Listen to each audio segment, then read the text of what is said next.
নমস্কার। যুক্তি তর্ক সঙ্গে অর্কই আপনাদের স্বাগত। আপনাদের সঙ্গে আমি অর্কপ্রভ সরকার।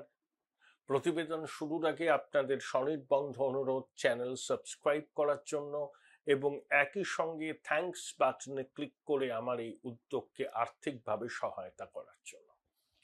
দেখুন, দিদিমণি যে একজন সন্দেহপ্রবণ মহিলা, এটা নিয়ে আর কারুর মনে বিন্দুমাত্র সংশয় থাকা উচিত নয়।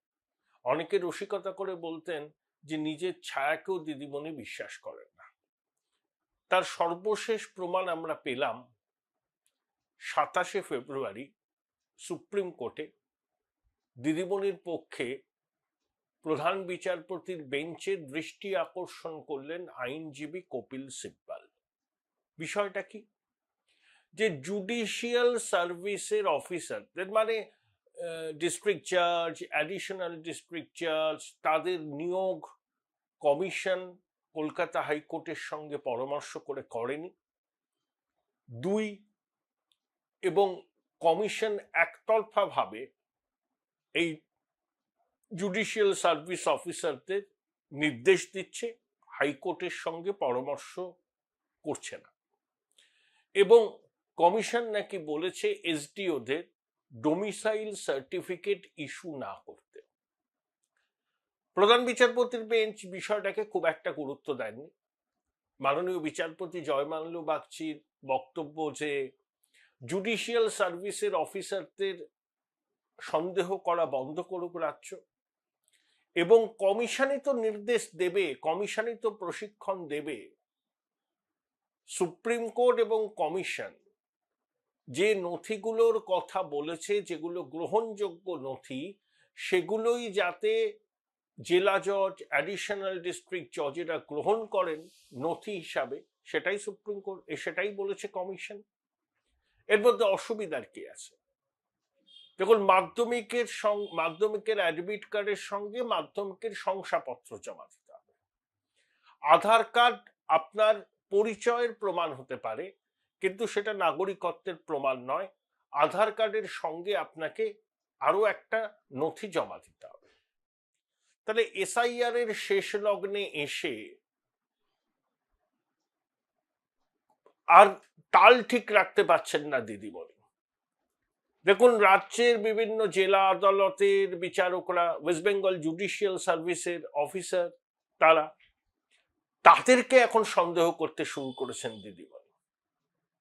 এবং সুপ্রিম কোর্ট তো কোনো গুরুত্বই দেয়নি, পরিষ্কার বলে দিয়েছে যে রাজ্য সরকারের এই সন্দেহ অমূলক এবং কমিশন সঠিক কাজ করেছে। যদিও এসডিওদের ডোমিসাইল সার্টিফিকেট ইস্যু করতে কমিশন বারণ করেছে বলে যে অভিযোগটা তুলেছেন কপিল সিব্বাল, সেটা খতিয়ে দেখার আশ্বাস দিয়েছে সর্বোচ্চ আদালত। প্রথম কথা, কলকাতা হাইকোর্টের প্রধান বিচারপতি সুপ্রিম কোর্টের অনুরোধে এই জুডিশিয়াল সার্ভিসের অফিসারদের নিয়োগ করেছিলেন। তাতে কমিশনের প্রতিনিধি ছিলেন, সিইও ছিলেন, স্পেশাল রোল অবজারভার ছিলেন, মুখ্য সচিব ছিলেন, ডিজি ছিলেন। তারা একদম ক্লিন স্লেট নিয়ে শুরু করেছেন কাজ। তার কারণ ইআরও, এইআরওরা, মাইক্রো অবজারভাররা এক একজনের আবেদনের প্রেক্ষিতে যে মন্তব্য করেছিলেন সেগুলো কমিশন মুছে দিয়েছে। অর্থাৎ ক্লিন স্লেট পেয়েছেন জুডিশিয়াল সার্ভিসের আধিকারিকরা যারা নথি যাচাই করবেন। আসলে ইআরওদের ক্ষমতা চলে গেল। সুপ্রিম কোর্ট বলেছিল যে আমলাদের বিচার বিভাগের উপর মাতব্বরি করতে দেব না, মাথার উপর বসতে দেব না।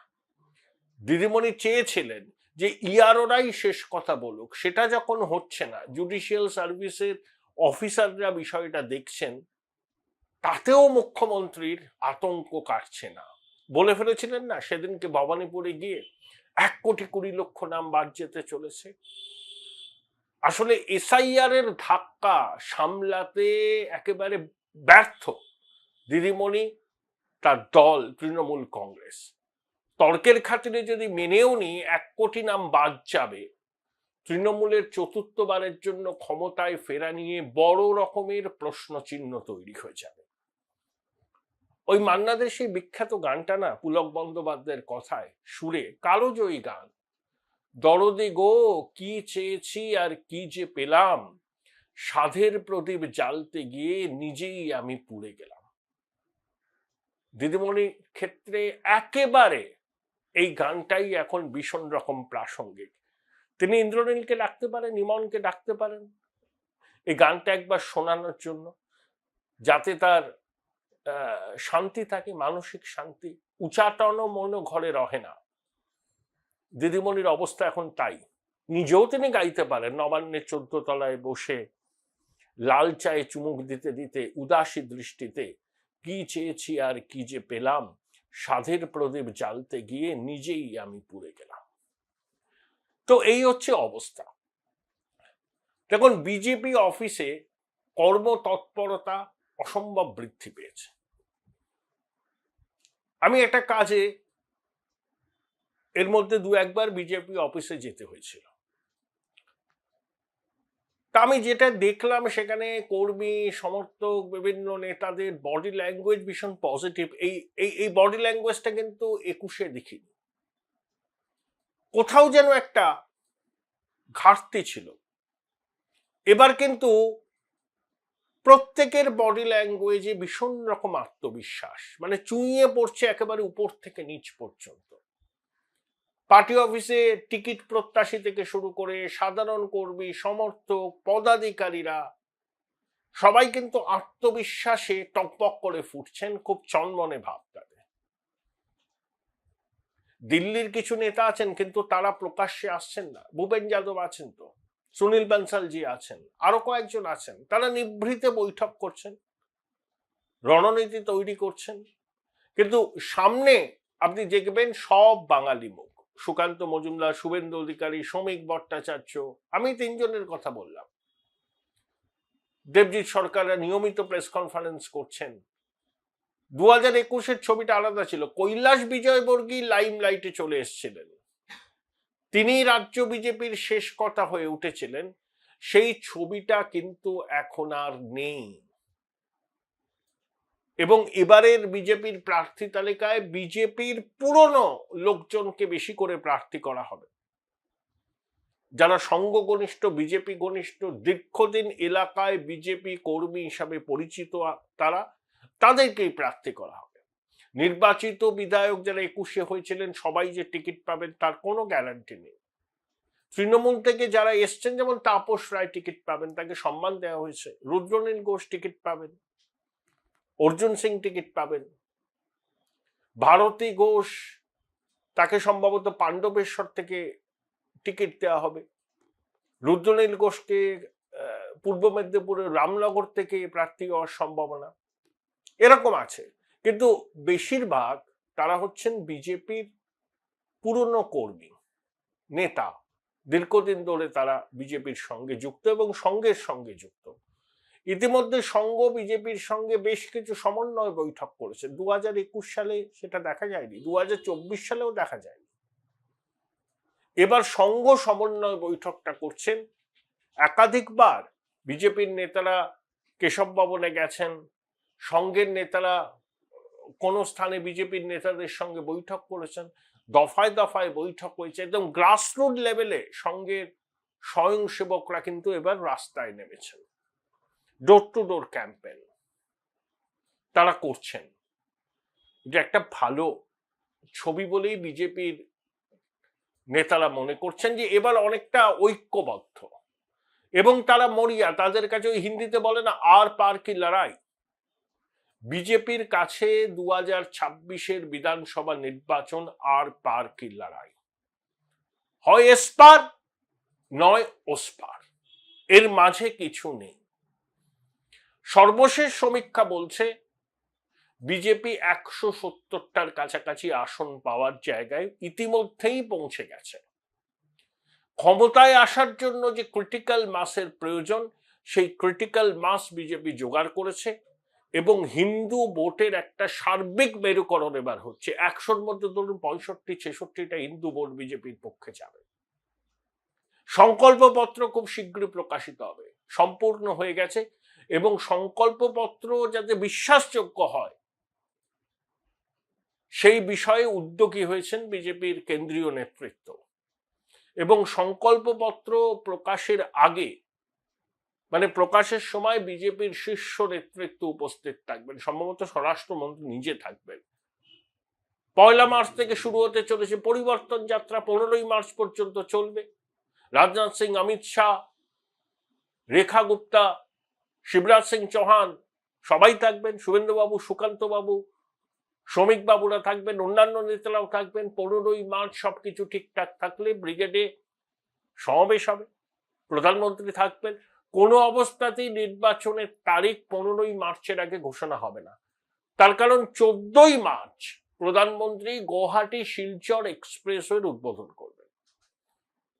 তারপরে যা হওয়ার হবে, তার আগে নয়। সম্ভবত ভোট এবার 3 দফায় হবে।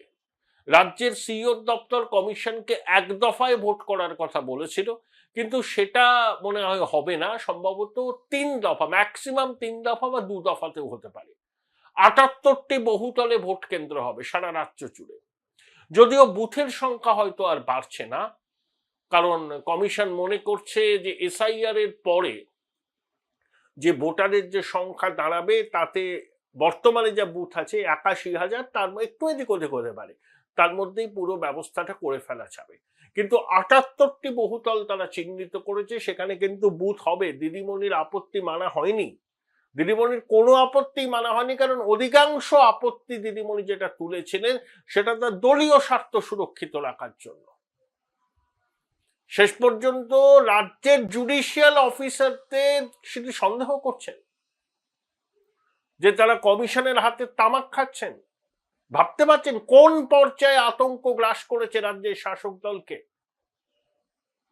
তা না হলে সুপ্রিম কোর্টের নির্দেশে কলকাতা হাইকোর্টের মাননীয় বিচারপতি সুজয় পাল উদ্যোগটা নিলেন। ঝাড়খণ্ড, উড়িষ্যা থেকে আরো 200 জন বিচারক আসবেন বা জুডিশিয়াল সার্ভিসের অফিসাররা। সুপ্রিম কোর্টের অনুরোধে কলকাতা হাইকোর্টের মাননীয় বিচারপতি উদ্যোগটা নিচ্ছেন যাতে ওই 60 লক্ষের বেশি যে নিষ্পত্তির বিষয়টা আছে সেই নিষ্পত্তিটা করা যায়, সময় লাগলেও যাতে সঠিক হয়। সাপ্লিমেন্টারি ভোটার তালিকা প্রকাশ হবে,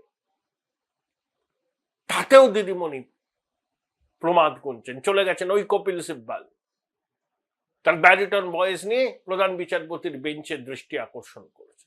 অর্থাৎ বুঝে গেছে তৃণমূল। অনেকে বলছেন ক্ষমতায় এবার আর তার ফেরা হচ্ছে না, তাই এই আতঙ্ক।